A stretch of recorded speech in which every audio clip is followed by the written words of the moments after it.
ნინოწმინდა ახალქალაქის გზაზე ათეულობით მანქანა თოვლშია ჩარჩენილი. უამინდობის გამო ტერიტორიაზე ავტომობილების მოძრაობა აკრძალულია. საქართველოს სომხეთის დამაკავშირებელ ცენტრალურ მაგისტრალზე მოქალაქეების გამოსაყვანად მობილიზებულნი არიან სამხრეთ-ჯავახეთის სამხარეო მთავარი სამმართველოს ნინოწმინდისა და ახალქალაქის რაიონული სამმართველოების თანამშრომლები. ამ დროისათვის სამართალდამცავმა სამშობლო ჯგუფებთან ერთად დაახლოებით 200 ადამიანი თოვლიდან გამოყვანეს. მათ შორის მცირეწლოვანი ბავშვები და მოხუცები, რომლებიც რაიონში მცხოვრები პოლიციელების სახლებში გადანაწილდნენ.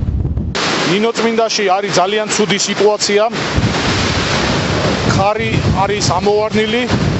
საბაჟოს ტერიტორიაზე არის ჩახერგილი სადღაც 200 ერთეული ავტომანქანა.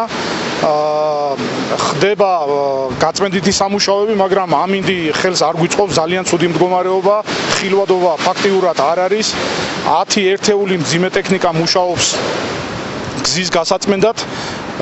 გამოყავს მანქანები. სომხეთისკენ ჩაკეტილია გზა, ქარბუქია და შესაძლებლობა ვაფშე საერთოდ არ არის მოძრაობის.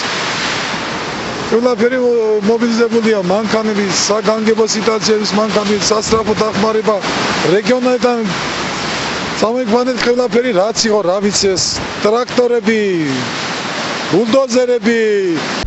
ნინოწმინდა გზაზე კვლავ რჩებიან თოვლში ჩარჩენილი მოქალაქეები. თუმცა რაოდენობის მანქანა და რამდენი მგზავრია ქარბუქში მოყოლილი ჯერჯერობით უცნობია. ნინოწმინდის სახანძრო სამშობლო სამსახურის უფროსის თქმით ამინდი საათობრივად უარესდება, რის გამოც თოვლში ჩარჩენილი ხალხის გამოყვანა ჭირს. ნინოწმინდაში ამბობენ, რომ ჯავახეთში მსგავსი ქარბუქი არასოდეს ყოფილა.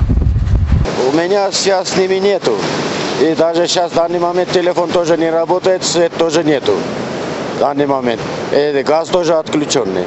Сейчас климат такой, что ветер сильный. И водители просто не смогут дорогу различить, куда ехать, что делать. Вот такая обстановка. ნინოწმინდაში საავტომობილო გზების დეპარტამენტის თავმჯდომარეს იმყოფება. მისი თქმით, უამინდობამ არა მარტო გზა, არამედ სხვა ინფრასტრუქტურაც დააზიანა. ტერიტორიაზე შეწყვეტილია დენისა და გაზის მიწოდებაც. კომუნიკაცია ვერ ხერხდება თოვლში ჩარჩენილ ადამიანებთან.